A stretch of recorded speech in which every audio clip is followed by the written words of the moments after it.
السلام علیکم پیارے دوستو۔ اللہ تبارک و تعالیٰ کے نام سے شروع جو بڑا مہربان اور نہایت رحم کرنے والا ہے۔ پیارے دوستو، دنیا کی تاریخ میں بہت سے ایسے بادشاہ اور فرعون گزرے ہیں جن کے پاس مال و دولت کے بے شمار انبار تھے، لیکن جب بات کی جائے قارون کے خزانے کی تو ان تمام تر بادشاہوں اور فرعونوں کے خزانے قارون کے خزانے کے آگے کچھ بھی نہیں۔ پیارے دوستو، قارون کے پاس کتنا خزانہ تھا اس کا اندازہ اس بات سے لگایا جا سکتا ہے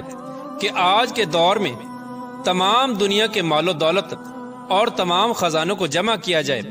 اور اس کا موازنہ کیا جائے قارون کے خزانے کے ساتھ تو تمام دنیا کی دولت اور خزانے قارون کے خزانے کا ایک معمولی سا حصہ بنتے ہیں، بلکہ قارون کے پاس اس سے بھی کہیں زیادہ مال و دولت اور کہیں زیادہ خزانے تھے۔ پیارے دوستو، حقیقت میں قارون کون تھا اور اس کے پاس اتنا خزانہ آیا کہاں سے، اور پھر اس خزانے کا وبال اس قارون پر کس طرح پڑا، اور اس نے کس طرح اللہ تبارک و تعالیٰ کی نافرمانی کی، اور پھر اللہ تبارک و تعالیٰ نے اس کو کس طرح زمین کے اندر اس کے خزانے کے ساتھ غرق کیا۔ روایات میں آتا ہے کہ قارون بہت ہی خوبصورت آدمی تھا جو حضرت موسیٰ علیہ السلام کا چچا زاد بھائی تھا۔ وہ بنی اسرائیل میں توریت کا بہت بڑا عالم تھا اور یہ با اخلاق اور ملنسار انسان تھا، لیکن بے شمار مال و دولت کے آتے ہی ایک دم سے بدل گیا اور حضرت موسیٰ علیہ السلام کا بہت بڑا دشمن اور مغرور ہو گیا۔ پیارے دوستو، اس کے پاس اتنا خزانہ تھا کہ 70 اونٹ اس کے خزانے کی چابیاں لے کر چلا کرتے تھے۔ بعض روایات میں آتا ہے کہ قارون لوگوں کو سود پر مال دیا کرتا تھا، جس کے بدلے میں وہ لوگوں سے 2 گنا وصول کیا کرتا تھا۔ اس طرح آہستہ آہستہ یوں ہی وقت گزرتا گیا اور اس کے پاس کثیر تعداد میں مال و دولت جمع ہو گیا اور یہ مصر کا امیر ترین شخص بن گیا۔ ادھر جب اللہ تبارک و تعالی نے زکوٰۃ کا حکم نازل کیا تو حضرت موسیٰ علیہ السلام نے اس کو زکوٰۃ دینے کا کہا، تو اس وقت اس نے حضرت موسیٰ علیہ السلام کے روبرو یہ عہد کر لیا کہ وہ اپنے تمام خزانوں میں سے 1000واں حصہ زکوٰۃ کا نکالا کرے گا، مگر جب اس نے مال کا حساب لگایا تو یہ ایک بہت بڑی رقم بنتی تھی۔ یہ دیکھ کر قارون پر ایک دم سے لالچ اور کنجوسی کا بھوت سوار ہو گیا، اور نہ صرف خود اس نے زکوٰۃ کا انکار کر دیا بلکہ بنی اسرائیل کے لوگوں کو بھی بہکانے لگا، اور بنی اسرائیل کے لوگوں کو کہنے لگا کہ حضرت موسیٰ علیہ السلام زکوٰۃ کے بہانے سے تم لوگوں کا مال ہتھیانا چاہتے ہیں اور تمہارے مال و دولت پر قبضہ کرنا چاہتے ہیں۔ اس طرح اس بدبخت نے بنی اسرائیل کے لوگوں کو حضرت موسیٰ علیہ السلام کے خلاف بھڑکانا شروع کر دیا، یہاں تک کہ حضرت موسیٰ علیہ السلام سے لوگوں کو دور کرنے کے لیے اس بدبخت نے یہ چال بھی چلی کہ ایک عورت کو بہت زیادہ مال و دولت دے کر اس بات پر آمادہ کیا کہ وہ حضرت موسیٰ علیہ السلام پر بدکاری کا الزام لگائے۔ چنانچہ ایک دن حضرت موسیٰ علیہ السلام ایک مقام پر کھڑے ہو کر بیان فرما رہے تھے کہ قارون نے حضرت موسیٰ علیہ السلام کو ٹوکا اور حضرت موسیٰ علیہ السلام سے کہنے لگا کہ آپ نے فلاں عورت کے ساتھ بدکاری کی ہے۔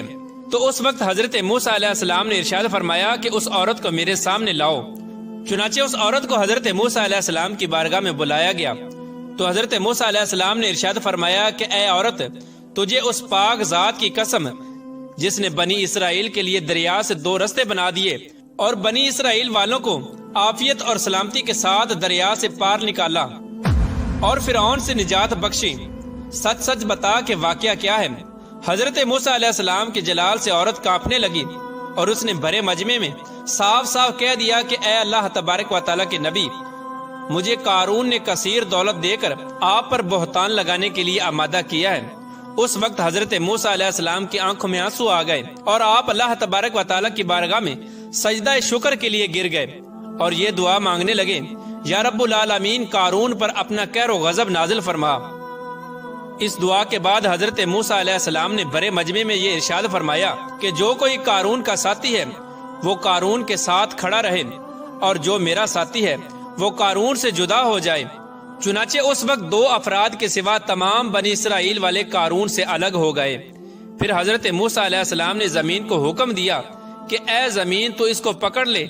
تو اس وقت زمین نے قارون کو ایک دم گھٹنوں تک زمین کے اندر دنسا دیا۔ پھر دوبارہ حضرت موسیٰ علیہ السلام نے زمین سے یہی حکم ارشاد فرمایا تو قارون کمر تک زمین کے اندر دھنس گیا۔ یہ منظر دیکھ کر قارون رونے لگا اور التجائیں کرنے لگا اور اپنی رشتہ داری کے واسطے دینے لگا،